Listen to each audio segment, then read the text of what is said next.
അതിഭയങ്കരമായിട്ടുള്ള തള്ളലാണ് യഥാർത്ഥത്തിൽ ഇന്ന് ഈ മേയർ നടത്തുന്നത്. കൗൺസിലർമാരായിട്ടുള്ള ചില ആളുകൾ സൂപ്പർ മേയർമാർ ആയി ചമഞ്ഞുകൊണ്ട് സംസാരിക്കുന്ന അവസ്ഥകൾ.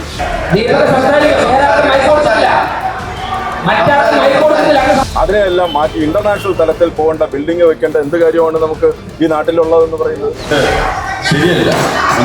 ഞാൻ ഡെപ്യൂട്ടി മേയർ പോലും ഇത് കേൾക്കാൻ വേണ്ടിയിട്ട് സന്നദ്ധനല്ല. ഈ പറയുന്ന കുറച്ച് ആളുകൾ നിങ്ങൾ പറയുമ്പോഴേ ഇതുപോലെ ഉള്ള കാര്യങ്ങൾ പറയുന്നത് ഇത് ശരിയല്ല. ഞാൻ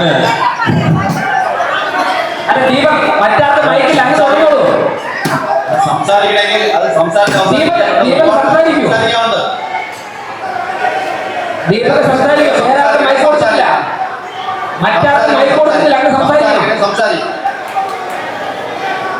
നിങ്ങൾ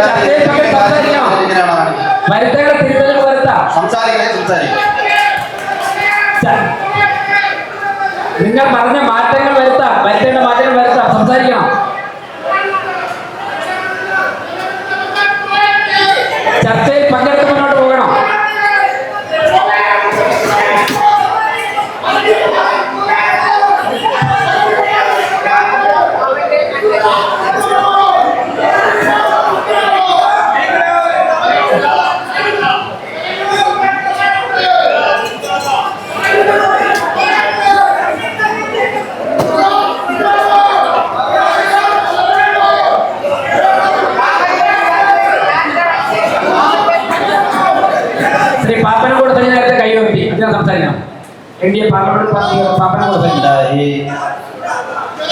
നമ്മുടെ ഈ CPM-ന്റെ പാർലമെന്റ് പാർട്ടിയാണ് ശ്രീ ദീപക് ജി എന്നതിനെ നമ്മളെല്ലാവരെയും അഭിസംബോധന. 24-ാം തീയതി ഡെപ്യൂട്ടി മേയർ അവതരിപ്പിച്ച ബഡ്ജറ്റ്, ആ ബഡ്ജറ്റ് യാതൊരുവിധ യാഥാർത്ഥ്യവും കണക്കുകളുമായി യാതൊരു പൊരുത്തവുമില്ലാത്ത ബഡ്ജറ്റാണ് അവതരിപ്പിച്ചിട്ടുള്ളത്.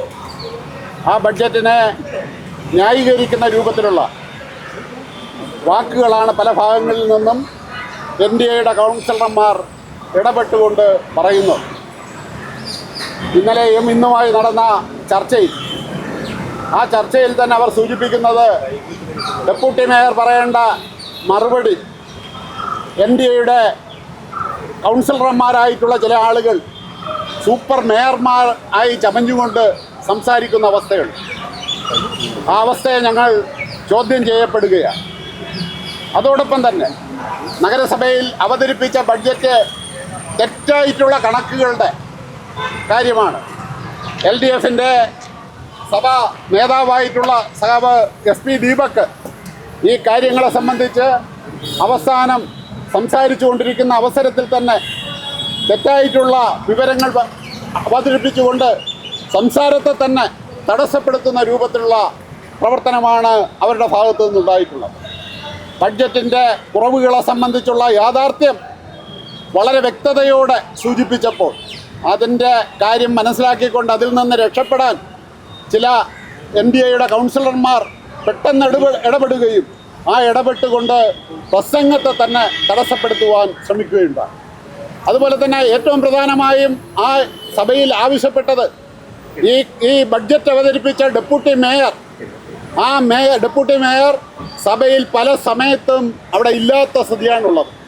ഇന്നലെ ആയാലും ഇന്നായിരുന്നാലും ഇതിനെല്ലാം തന്നെ മറുപടി വളരെ വ്യക്തതയോടെ പറയേണ്ട ഡെപ്യൂട്ടി മേയർ ആ സഭയിലില്ല. ആ സഭയിലില്ലാത്ത കാര്യത്തെ ചോദ്യം ചെയ്തപ്പോഴാണ് വലിയ ബഹളവും നേരിടലിൻ്റെ രൂപത്തിലുള്ള ജനാധിപത്യ അട്ടിമറിക്കുന്ന രൂപത്തിലുള്ള പ്രവർത്തനത്തിലേക്ക് അവർ മുന്നോട്ട് വന്നത്. അതിൻ്റെ ഭാഗമായിട്ടാണ് LDF-ന്റെ കൗൺസിലർമാർ ഈ സഭ ബഹിഷ്കരിച്ചുകൊണ്ട് ഈ ബഡ്ജറ്റിനെ തള്ളിക്കളഞ്ഞുകൊണ്ട് മുന്നോട്ട് വന്നിട്ടുള്ളതെന്നുള്ള കാര്യം ഇവിടെ സൂചിപ്പിക്കുകയാണ്.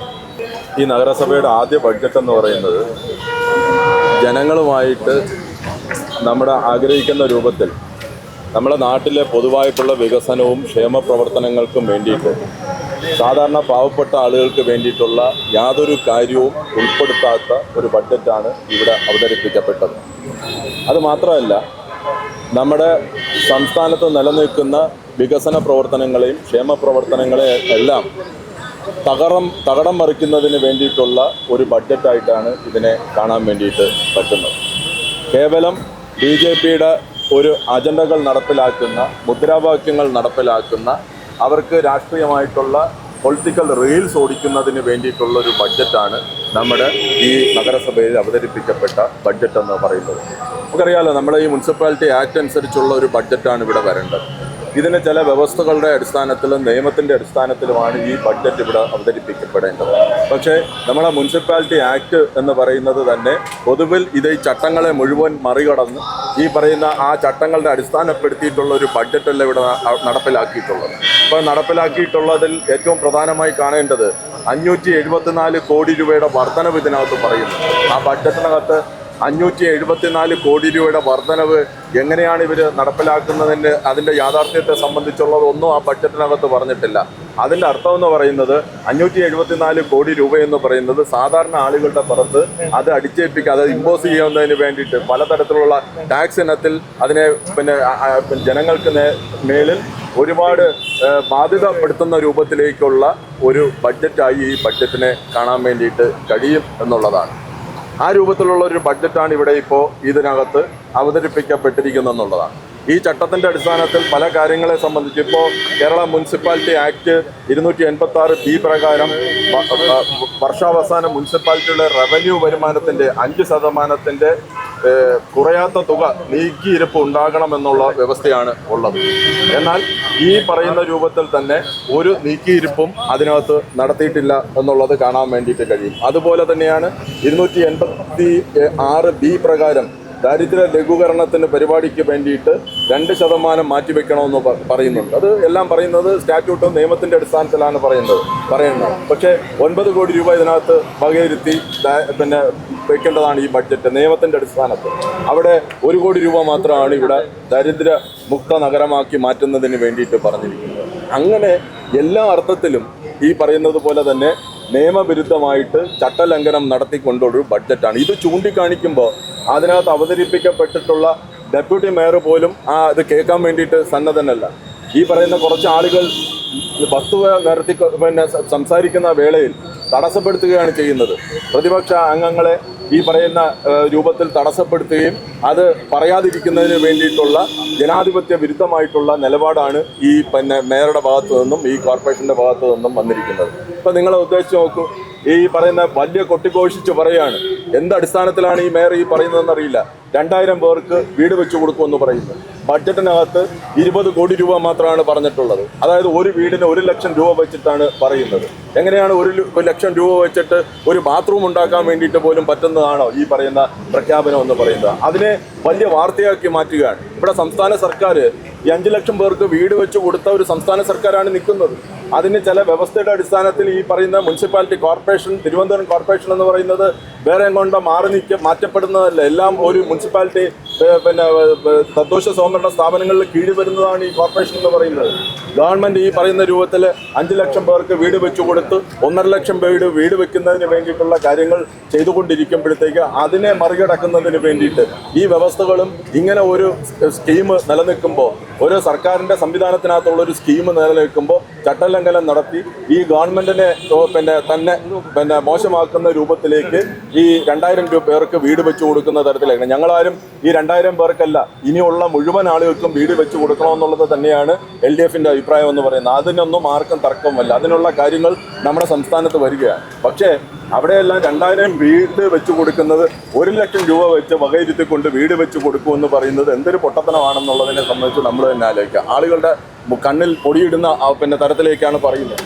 HLL എന്ന് പറയുന്ന സ്ഥാപനവുമായിട്ട് പൊതുമേഖലാ സ്ഥാപനം, കേന്ദ്ര പൊതുമേഖലാ സ്ഥാപനവുമായിട്ട് ചേർന്ന് ഈ പറയുന്ന കണക്ക് മരുന്ന് വിതരണം ചെയ്യുമെന്ന് പറയുന്നത്. അതിന് 1.5 കോടി രൂപ മാറ്റി വെച്ചിട്ടുണ്ട്. നിങ്ങൾക്കറിയാമല്ലോ, നമ്മൾ തലസ്ഥാനത്ത് ജീവിക്കുന്നവരാണ്. ഈ കോർപ്പറേഷൻ ലിമിറ്റിനകത്ത് തന്നെ 12 HLLൻ്റെ മെഡിക്കൽ സ്റ്റോറുകളും ലാബുകളുമായിട്ട് നമ്മുടെ സംസ്ഥാനത്ത് പ്രവർത്തിക്കുകയാണ്.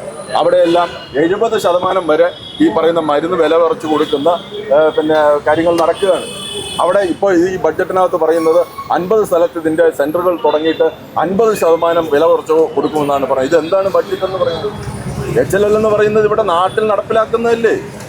അവിടെ 60% ഈ പറഞ്ഞ ക്യാൻസർ മരുന്നുകൾക്ക് വില കുറച്ച് കൊടുക്കുന്നതാണ് HLL എന്ന് പറയുന്നത്. അങ്ങനെയുള്ള പൊതുമേഖലാ സ്ഥാപനത്തിനെ എടുത്തു വെച്ചിട്ട് അവിടെ നിന്ന് വില കുറച്ച് കൊടുക്കാൻ വേണ്ടിയിട്ട് ഇതെല്ലാം ആളുകളെ വെറും തട്ടിപ്പ് നടത്തുന്നതിന് വേണ്ടിയിട്ടുള്ള വാഗ്ദാനങ്ങളാണ് ഇവർ ഈ ബഡ്ജറ്റിനകത്ത് പറയുന്നത്. ഇവിടെ ഈ കോർപ്പറേഷൻ ബിൽഡിംഗ് എന്ന് പറയുന്നത് എല്ലാം പൊളിച്ചു മാറ്റി പിന്നെ ഒരു ഇന്റർനാഷണൽ ബിൽഡിംഗ് ആക്കാൻ വേണ്ടിയിട്ട് ഇവിടെ ഒരു കോർപ്പറേഷൻ ഇല്ലേ, പാവപ്പെട്ടവരുടെ ആളുകളുടെ പിന്നെ ഒരു തലസ്ഥാനത്ത് ഏറ്റവും പ്രധാനപ്പെട്ടതല്ലേ ഈ കോർപ്പറേഷൻ എന്ന് പറയുന്നത്. അതിനെയെല്ലാം മാറ്റി ഇന്റർനാഷണൽ തലത്തിൽ പോകേണ്ട ബിൽഡിംഗ് വെക്കേണ്ട എന്ത് കാര്യമാണ് നമുക്ക് ഈ നാട്ടിലുള്ളതെന്ന് പറയുന്നത്. സാധാരണപ്പെടുന്ന എന്താണ് SC/ST മേഖലയ്ക്കകത്ത് നിങ്ങൾ ഈ ബഡ്ജറ്റിനകത്ത് നോക്കണം. SC/ST മേഖലയ്ക്കകത്ത് ഏതെങ്കിലും തരത്തിൽ സാധാരണ SC/ST മേഖലയ്ക്കകത്ത് കൊടുക്കേണ്ടതായിട്ടുള്ള പണം ഈ ബഡ്ജറ്റിനകത്ത് എവിടെയെങ്കിലും വകയിരുത്തുന്നതിന് വേണ്ടിയിട്ട് തയ്യാറായിട്ടുണ്ടോ? മത്സ്യത്തൊഴിലാളി മേഖലയ്ക്കകത്ത് ഈ കഴിഞ്ഞ കാലങ്ങളിൽ കൊടുത്തുകൊണ്ടിരുന്നതാണ്. മത്സ്യമേഖലയ്ക്കകത്തുള്ള സാധാരണപ്പെടുന്ന ആളുകൾക്ക് ഒരുപാട് ആനുകൂല്യങ്ങൾ കൊടുത്തിട്ടുള്ള ഒരു കോർപ്പറേഷനാണ് ഈ കോർപ്പറേഷൻ എന്ന് പറയുന്നത്. അവർക്ക് ഒന്നും കൊടുക്കാൻ വേണ്ടിയിട്ട് തയ്യാറായിട്ടില്ല എന്നുള്ളതാണ് കാണുന്നത്.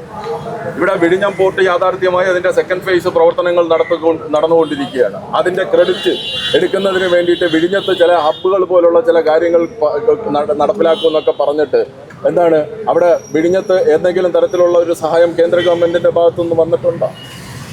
ഒരു കാര്യവും ഈ പറയുന്നത് പോലെ തന്നെ വിഴിഞ്ഞത്ത് ഇത്രയും വലിയ വികസനം നടക്കുന്ന അതിനൊന്നും ഒരു വകയിരുത്തലും ഇല്ല. കുടിവെള്ള പ്രശ്നം നമ്മുടെ നാട്ടിലെ ഏറ്റവും പ്രധാനപ്പെട്ട പ്രശ്നമാണ്. നിങ്ങൾ ഇതിനകത്ത് നോക്കണം, എവിടെയെങ്കിലും തരത്തിൽ കുടിവെള്ളം പരിഹരിക്കുന്നതിന് വേണ്ടിയിട്ട് എവിടെയെങ്കിലും വകുപ്പ് മാറ്റിയിരുത്താൻ തുച്ഛമായിട്ടുള്ള തുക മാറ്റിയിരുത്തിയത് കൊണ്ട് മാത്രം കുടിവെള്ള പ്രശ്നം പരിഹരിക്കാൻ വേണ്ടിയിട്ട് കഴിയുമോ? ഇതിന് ഉത്തരവാദിത്വം എന്ന് പറയുന്നത് കുടിവെള്ളത്തിന്റെ ഉത്തരവാദിത്വം എന്ന് പറയുന്ന കോർപ്പറേഷന് മാറി നിൽക്കാൻ വേണ്ടിയിട്ട് പറ്റുന്നതാണോ ഈ കുടിവെള്ള പ്രശ്നം എന്ന് പറയുന്നത്? വേസ്റ്റ് മാനേജ്മെന്റ് ഇവിടെ കുട്ടിഘോഷിച്ചാണല്ലോ വേസ്റ്റ് മാനേജ്മെന്റിനെ സംബന്ധിച്ച് പറയുന്നുണ്ട്. ആ വേസ്റ്റ് മാനേജ്മെന്റ് എന്ന് പറയുന്നത് ഇവിടെ ഇപ്പോൾ കഴിഞ്ഞ കോർപ്പറേഷനുകളെല്ലാം നടത്തിയിട്ടുള്ള ഒരു വേസ്റ്റ് മാനേജ്മെന്റ് സിസ്റ്റം പോവുകയാണ്. അതിനെ പോലും തകർക്കുന്ന രൂപത്തിലേക്ക് വേസ്റ്റ് മാനേജ്മെന്റിന് വേണ്ടിയിട്ട് ഒരു തരത്തിൽ ഒരു 2-3 കോടി രൂപ മാത്രം മാറ്റി വെച്ചതുകൊണ്ട് വേസ്റ്റ് മാനേജ്മെന്റ് ഇവിടെ നടത്താൻ വേണ്ടിയിട്ട് പറ്റുമോ? ഈ പറയുന്നത് പോലെ തന്നെ നായ്ശല്യം മതിയായിട്ടുള്ള ഒരു സംവിധാനം, ഒരു ശാസ്ത്രീയമായിട്ടുള്ള ഒരു പ്രോജക്റ്റ് വെച്ചിട്ട് വേണ്ടേ ഈ പറയുന്ന കണക്ക് പട്ടിശല്യം മാറ്റുന്നതിന് വേണ്ടിയിട്ട് ഒരു ഷെൽട്ടറിൽ കൊണ്ടിട്ടത് കൊണ്ട് മാത്രം നഗരത്തിലെ പട്ടിശല്യം മാറാൻ വേണ്ടിയിട്ട് പറ്റും. അതിനും തുച്ഛമായിട്ടുള്ള പണം മാത്രമാണ് വെച്ചിട്ടുണ്ട്. അതുകൊണ്ട് വെള്ളത്തിന്റെ കാര്യത്തിനകത്തായിരുന്നാലും ഈ പറയുന്നത് പോലെ തന്നെ നമ്മുടെ നാട്ടിനകത്ത് വെള്ളം എന്ന് പറയുന്നത് എന്താണ്, ഒരു കുടം വെള്ളം അല്ലെങ്കിൽ ഈ പറയുന്നത് പോലെ തന്നെ ഇന്നിപ്പോ 10-20 രൂപയ്ക്ക് വെച്ചിട്ടാണ് ഈ പറയുന്ന ആളുകൾ വാങ്ങിക്കൊണ്ടിരിക്കുന്നത്. ഈ പറയുന്ന 20 രൂപയ്ക്ക് പിന്നെ ഇത് കൊടുക്കുമെന്നാണ് പറയുന്നത്, എന്താണ് ഭക്ഷണം കൊടുക്കുന്നത്. നമ്മുടെ നാട്ടിൽ 20 രൂപയ്ക്ക് ഭക്ഷണം കൊടുത്തിട്ട് എത്ര ദിവസം എത്രയൊക്കെ സ്ഥലം എത്ര വർഷമായി കുടുംബശ്രീ മറ്റും തടങ്ങെത്തുന്ന സ്ഥാപനങ്ങൾ മുഖാന്തരം 20 രൂപയ്ക്ക് ഭക്ഷണം കൊടുക്കുകയാണ്.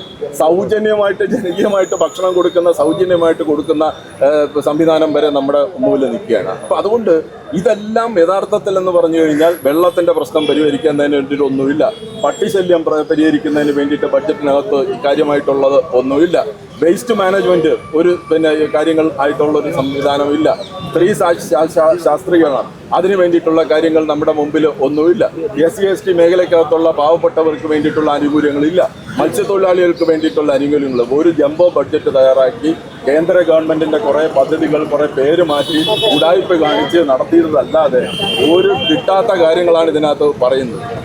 ഈ ബഡ്ജറ്റിനകത്ത് ഈ കണക്കുകളുമായിട്ട് യഥാർത്ഥത്തിൽ ഈ പറയുന്ന എന്തെങ്കിലും ചെയ്യുന്നുണ്ടോ? സ്കൂളുകൾ ഇപ്പോൾ നമ്മുടെ വിദ്യാഭ്യാസ മേഖലയ്ക്കകത്ത് സ്കൂളുകളിൽ കഴിഞ്ഞ കോർപ്പറേഷൻ നിരന്തരമായിട്ട് ഇടപെട്ട് സ്കൂളുകളിലെ അടിസ്ഥാന സൗകര്യങ്ങൾ വർദ്ധിപ്പിക്കുന്നതിന് വേണ്ടിയിട്ടും ഡിജിറ്റൽ ക്ലാസ് റൂം ആക്കുന്നതിന് വേണ്ടിയിട്ടൊക്കെ സർക്കാരിൻ്റെ ഭാഗത്തുനിന്ന് ഒരുപാട് പദ്ധതികൾ വന്നു. ഈ പറയുന്ന കോർപ്പറേഷൻ അതിനെ തുടർന്നുള്ള പ്രവർത്തനങ്ങൾ നടത്തണ്ടേ? അതിനു വേണ്ടിയിട്ട് പിന്നെ അർഹതപ്പെട്ടിട്ടുള്ള സ്കൂളിനകത്ത് അതിനു വേണ്ടിയിട്ടുള്ള ഒരു പണം മാറ്റി വെക്കണ്ടേ? ഇവിടെ എന്താ 25 ലക്ഷം രൂപയാണ് മാറ്റി വെച്ചിരിക്കുന്നത്. എങ്ങനെയാണ് വിദ്യാഭ്യാസ മേഖലയ്ക്കകത്ത് ഇവർ കാര്യങ്ങൾ ഇടപെടുന്നു എന്നുള്ളതിനെ സംബന്ധിച്ച് നിങ്ങളൊന്ന് ആലോചിച്ച് നോക്കുക. ആരോഗ്യ മേഖലയ്ക്കകത്ത് നമ്മളെ പാവപ്പെട്ടവർക്ക് വേണ്ടിയിട്ട് ആരോഗ്യ സംരക്ഷണത്തിന് വേണ്ടിയിട്ട് പ്രാഥമിക ആരോഗ്യ കേന്ദ്രങ്ങൾ നല്ല രൂപത്തിൽ നടക്കുന്ന ഒരു കോർപ്പറേഷൻ ലിമിറ്റാണ് നമ്മുടെ കോർപ്പറേഷൻ ലിമിറ്റ് എന്ന് പറയുന്നത്. അതിന് വേണ്ടിയിട്ട് അർഹതപ്പെട്ടിട്ടുള്ള പണം ഉപയോഗപ്പെടുത്തിയിട്ട് അവിടെ പോലും ഈ പറയുന്ന പ്രാഥമിക ആരോഗ്യ കേന്ദ്രത്തിനകത്ത് പോലും ഈ ആവശ്യമായിട്ടുള്ള തുക ഇവിടെ മാറ്റി വെച്ചിട്ടില്ല. ഇതെല്ലാം കാണിക്കുന്നത് എന്തെന്ന് ചോദിച്ചാൽ നമ്മുടെ നാട്ടിൽ നടന്നുകൊണ്ടിരുന്ന വികസന പ്രവർത്തനങ്ങളും ക്ഷേമ പ്രവർത്തനങ്ങളും എല്ലാം തകർക്കുന്ന രൂപത്തിലേക്കാണ് നമ്മൾ നടത്തുന്നത്. ഒരു പ്രഖ്യാപനവും കാര്യമായിട്ടുള്ള ഒരു പ്രഖ്യാപനമല്ല. ഇപ്പോൾ പ്രധാനമന്ത്രിയുടെ പ്രഖ്യാപനം നടത്തുമെന്നൊക്കെ പറഞ്ഞ് വലിയ വീമ്പിളപ്പിക്കിയിട്ടാണ് ഈ കോർപ്പറേഷൻ അധികാരത്തിൽ തന്നെ വരുന്നത്. നിങ്ങൾ ആലോചിച്ച് നോക്കണം, ഈ കോർപ്പറേഷൻ അധികാരത്തിൽ വരുമ്പോഴത്തേക്ക് പ്രധാനമന്ത്രി വരും, ഈ നഗരത്തിന് വേണ്ടിയിട്ടുള്ള പ്രഖ്യാപനങ്ങൾ നടത്തും. ഞങ്ങൾ ഇന്നലെ പറഞ്ഞു എയിംസിന്റെ കാര്യത്തിനകത്തും അതിവേഗ റെയിലിന് പാതയ്ക്ക് വേണ്ടിയിട്ടും ഞങ്ങൾ പ്രധാനമന്ത്രിയെ കാണാൻ വേണ്ടിയിട്ട് പോലും തയ്യാറാണെന്നുള്ളത് ഞങ്ങൾ ഇന്നലെ ഈ പറയുന്ന ഡിസ്കഷനകത്ത് പറഞ്ഞു. ഇങ്ങനെ അർഹതപ്പെട്ടിട്ടുള്ള ഒരു കാര്യവും നടക്കാതെ ഇവിടെ ഈ പറയുന്ന ഒരു വികസനത്തിന് വേണ്ടിയിട്ട്, വികസന മുരടിപ്പിന് വേണ്ടിയിട്ട് ഈ കാര്യങ്ങൾ ചെയ്യുന്ന ഒരു ബഡ്ജറ്റായി മാറുകയാണ് ചെയ്യുന്നത്. ഇതിൻ്റെ ഇടയിൽ തന്നെ നടന്ന ഒരു സംഭവം എന്ന് പറഞ്ഞാൽ, മേയർ ഈ പറയുന്നത് ഒരു ബഡ്ജറ്റ് സെക്ഷൻ എന്ന് പറയുമ്പോൾ നിങ്ങൾക്കറിയാലോ, അതിനൊരു അജണ്ടയും കാര്യങ്ങളും ഒക്കെ ഉണ്ട്. അതിൻ്റെ അടിസ്ഥാനത്തിലാണ് പോകുന്നത്. ആ മേയറുടെ കപ്പാസിറ്റി ഉപയോഗപ്പെടുത്തിയിട്ട് ഒരു കത്ത് അദ്ദേഹം വായിക്കുകയാണ്. വയനാട്ടിൽ നിന്ന് ആരോ എഴുതിയ ഒരു കത്താണ് പോലും. അവർക്ക് വീടില്ല എന്ന് പറയുന്നത് ഇന്നലെ പ്രഖ്യാപിച്ചതാണ്. ഈ പറഞ്ഞ 24-ാം തീയതി നമ്മളെ ബഡ്ജറ്റ് പ്രഖ്യാപിച്ചപ്പോഴത്തേക്ക് ഒരു കത്തെടുത്ത് എഴുതി കാണിക്കുകയാണ്. എന്താണ് കാണിക്കുന്നതെന്ന് പറഞ്ഞാൽ, ഈ പറയുന്ന എനിക്ക് വീടില്ലാത്ത ഒരാളാണ്, അതുകൊണ്ട് ഇവിടെ വന്നിട്ടുള്ള പ്രധാനമന്ത്രിയുടെ സ്കീം അനുസരിച്ചുള്ള ഉഡായിപ്പ് 2000 വീടുകൾ എന്ന് പറയുന്നത് ഒരു വീട് വയനാട്ടിലുള്ള ഒരാൾക്ക് കൂടെ കിട്ടണമെന്നുള്ള ഔട്ട് ഓഫ് അജണ്ടയിൽ പറയുകയാണ്. അതിന് വ്യക്തിപരമായി അദ്ദേഹം ഇത് വീട് വെച്ചു കൊടുക്കാൻ വേണ്ടിയിട്ടുള്ള മേയറുടെ ആളുകൾ പോയി മറ്റു കാര്യങ്ങൾ ചെയ്യുമെന്നാണ് പറഞ്ഞത്. ഞാൻ ചോദിക്കുന്നത്, ഈ വയനാട് ഇത്രയും വലിയ പ്രകൃതി ദുരന്തം ഉണ്ടായി, അവിടെ ഒരു വലിയ ടൗൺഷിപ്പ് വരികയാണ്, അതിൻ്റെ ഉദ്ഘാടനം നടക്കാൻ വേണ്ടിയിട്ട് പോവുകയാണ്. അതിന് വേണ്ടിയിട്ട് എത്ര പ്രാവശ്യമാണ് കേന്ദ്രത്തിനോട് അർഹതപ്പെട്ടിട്ടുള്ള ഈ പ്രകൃതി ദുരന്തത്തിനകത്ത് നമ്മുടെ രാജ്യത്ത് നടന്ന ഏറ്റവും വലിയ പ്രകൃതി ദുരന്തത്തിൽ ഒന്നായിട്ടുള്ള അതിൽ ഒരു പണം തരാൻ വേണ്ടിയിട്ട് ആവശ്യപ്പെട്ടിട്ട് 5 പൈസ നയാ പൈസ തരാത്ത ഒരു കേന്ദ്ര ഗവൺമെൻറ്റാണ്. അവിടെ ഇപ്പോൾ ടൗൺഷിപ്പ് യാഥാർത്ഥ്യമാകുമ്പോഴത്തേക്ക് ആ ടൗൺഷിപ്പിൻ്റെ മേളിൽ അതിനെ കളിയാക്കുന്നതിന് വേണ്ടിയിട്ടുള്ള കാര്യങ്ങൾ ഒരു കത്ത് മുഖാന്തരം ജിമിക്കുകൾ കാണിക്കുകയാണ് യഥാർത്ഥത്തിൽ ചെയ്യുന്ന മേയറുടെ മേയർക്ക് എന്താണ് കപ്പാസിറ്റി? മേയർ എന്ന് പറയുന്നത് ഈ പറയുന്നത് പോലെ തന്നെ നമ്മുടെ ഈ ലിമിറ്റേഷൻസിൻ്റെ ഒരു 3 ടയർ സിസ്റ്റം അല്ലേ പോകേണ്ടത്.